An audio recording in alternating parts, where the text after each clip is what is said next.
Ia tidak hadir seperti agama-agama yang lahir dari satu momen pewahyuan. Hindu justru tumbuh, perlahan nyaris tak disadari, seiring manusia belajar hidup, bertani, membangun kota, lalu bertanya tentang makna hidup itu sendiri. Sekitar 5.000 tahun lalu, di wilayah yang kini terbagi antara Pakistan dan India Barat Laut, manusia telah hidup dalam keteraturan yang mengejutkan dunia modern. Kota-kota dengan saluran air, rumah bata yang seragam, dan pola tata ruang yang nyaris matematis. Sejarah mengenalnya sebagai peradaban lembah Indus.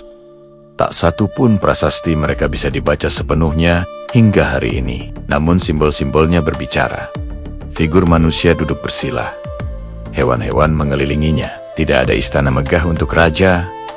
Tidak ada monumen tunggal untuk satu Tuhan. Yang tampak justru keseimbangan. Manusia, alam, dan sesuatu yang lebih besar dari keduanya. Para arkeolog berhati-hati. Tidak ada yang berani menyebut ini Hindu. Namun mereka juga sepakat. Inilah salah satu akar terawal dari spiritualitas yang kelak dikenal dunia sebagai Hindu. Sebuah spiritualitas tanpa kitab, tanpa nabi, tanpa klaim kebenaran tunggal. Ketika peradaban ini melemah oleh perubahan iklim dan pergeseran, sungai spiritualitasnya tidak ikut runtuh. Ia menyebar, bercampur, bertransformasi. Lalu datang gelombang baru, manusia Indo-Arya, membawa bahasa, kosmologi, dan tradisi lisan yang kelak menjadi fondasi penting. Sekitar 1.500 tahun sebelum Masehi, himne pujian mulai dilantunkan. Api dipuja bukan karena disembah, tetapi karena fungsinya. Ia menghubungkan dari ritual api inilah lahir teks tertua yang masih hidup hingga kini. Rig Veda tidak berbicara tentang dosa dan pahala. Ia berbicara tentang keteraturan kosmos, tentang hujan yang harus turun tepat waktu, tentang api yang harus dijaga agar kehidupan tetap berlangsung. Agama pada tahap ini adalah manajemen semesta, namun sejarah menunjukkan manusia tidak pernah puas hanya dengan ritual. Semakin kompleks masyarakat, semakin tajam pertanyaannya. Untuk apa semua ini? Siapa sebenarnya yang kita sembah? Maka sekitar abad ke-8 hingga ke-5 sebelum Masehi, muncul teks-teks yang tidak lagi riuh oleh nyanyian ritual. Upanishad, sunyi, penuh pertanyaan, radikal untuk zamannya. Di sini, Tuhan tidak lagi dicari di langit, melainkan di dalam diri. Brahman realitas tertinggi dan Atman jiwa manusia disebut satu. Sebuah gagasan yang mengguncang fondasi ritualisme. Jika Tuhan ada di dalam diri, lalu apa fungsi para pendeta? Apa arti korban persembahan? Inilah momen ketika Hindu hampir kehilangan bentuk lamanya. Namun justru di titik krisis itu, ia menemukan kelenturannya. Hindu tidak menolak perubahan. Ia menyerapnya. Abad-abad berikutnya adalah masa pergulatan ide. Buddhisme dan Jainisme muncul sebagai kritik terbuka terhadap dominasi ritual dan kasta. Hindu, alih-alih runtuh, justru merespons dengan cara yang khas. Bercerita.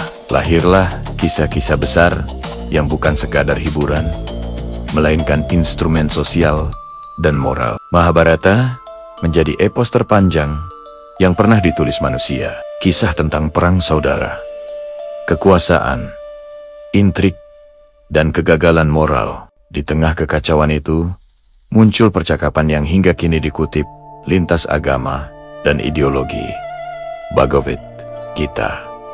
Tuhan tidak memerintahkan doa panjang. Ia memerintahkan tindakan bertindak tanpa terikat hasil. Sebuah etika yang terdengar modern, bahkan politis. Sementara itu, Ramayana menyuguhkan narasi yang lebih rapi tentang raja ideal, kesetiaan istri, dan pengorbanan. Namun di balik kisah heroiknya tersimpan standar moral yang kelak digunakan untuk membenarkan kekuasaan dan tatanan sosial. Pada fase inilah, Hindu mulai dikenal melalui dua personal, Wisnu, Siwa, Brahma, bukan sebagai Tuhan yang saling bersaing, melainkan sebagai fungsi kosmis, penciptaan, pemeliharaan, peleburan. Dunia dipahami bukan sebagai garis lurus, melainkan lingkaran Menariknya, istilah Hindu sendiri tidak lahir dari dalam. Ia adalah label luar. Orang Persia menyebut wilayah di seberang Sungai Sinju sebagai Hindu. Kolonialisme kemudian mengukuhkannya sebagai kategori agama. Tradisi yang selama ribuan tahun cair, tiba-tiba diminta menjadi definisi.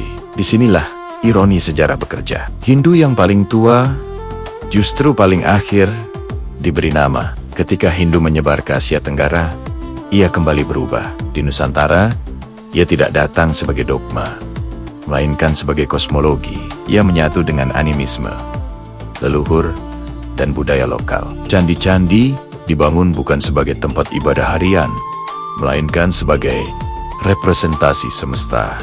Hindu di Bali hari ini bukan salinan India. Ia adalah hasil negosiasi panjang antara teks, alam, dan manusia. Sebuah bukti bahwa Hindu tidak pernah tunggal. Hingga kini, Hindu tetap menolak satu pusat otoritas.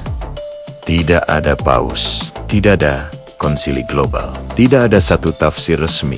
Ia hidup sebagai jaringan gagasan, ritus, dan praktik yang kadang saling bertentangan, namun tetap berada dalam satu payung kosmologi. Maka ketika kita bertanya, sejak kapan Hindu ada? Dan dari mana asalnya, jawaban yang jujur selalu tidak memuaskan mereka yang mencari kepastian. Hindu tidak lahir, ia tumbuh.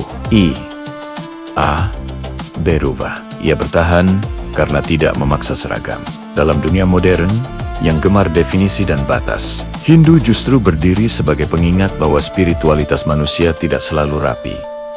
Kadang ia berantakan, kadang kontradiktif, tapi justru di sanalah ia hidup. Dan mungkin itu sebabnya Hindu tidak pernah benar-benar selesai.